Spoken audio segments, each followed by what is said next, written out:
জাতিসংঘের সাধারণ অধিবেশনে দেয়া ভাষণে চায়না ও রাশিয়ার পররাষ্ট্রমন্ত্রীরা জানিয়েছেন তারা স্বাধীন প্যালেস্টাইন রাষ্ট্র গঠনের পক্ষে। ইউক্রেন রাশিয়া যুদ্ধ সম্প্রসারণে উস্কানি না দেওয়ার আহ্বান জানিয়েছেন চায়নার পররাষ্ট্রমন্ত্রী ওয়াং ই। আমেরিকার তৈরি অস্ত্র দিয়ে গাজায় হত্যাকাণ্ড চালানোর নিন্দা জানিয়েছেন রাশিয়ার পররাষ্ট্রমন্ত্রী সের্গেই ল্যাভরভ। রাশিয়ার পররাষ্ট্রমন্ত্রী সের্গেই ল্যাভরভ বলেন, ৮০ বছরেরও বেশি সময় ধরে স্বাধীন প্যালেস্টাইন রাষ্ট্র গঠনের সর্বসম্মত প্রস্তাব ঘুরে বেড়াচ্ছে। জাতিসংঘের ৭৯তম সাধারণ অধিবেশনের ভাষণে রুশ পররাষ্ট্রমন্ত্রী বলেন, ইসরায়েলি বাহিনী আমেরিকার তৈরি অস্ত্র দিয়ে নিরস্ত্র প্যালেস্টাইনিয়ানদের হত্যা করছে। এই ধরনের হত্যাকাণ্ড অবিলম্বে বন্ধ করার আহ্বান জানান তিনি। গাজা উপত্যকায় অতি দ্রুত মানবিক সহায়তা দেওয়ার পাশাপাশি ক্ষতিগ্রস্ত অবকাঠামো পুনর্নির্মাণের দাবি জানান ল্যাভরভ।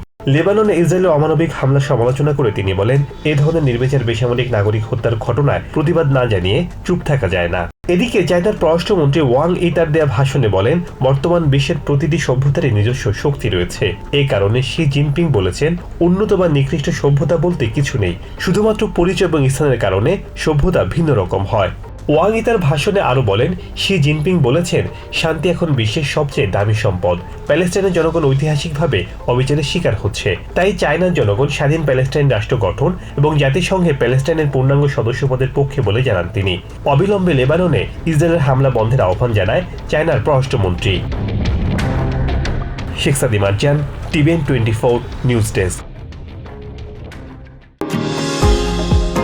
নিউ ইয়র্ক থেকে সম্প্রচারিত টিভিএন 24 টেলিভিশন বিশ্বজুড়ে বাঙালির কণ্ঠস্বর।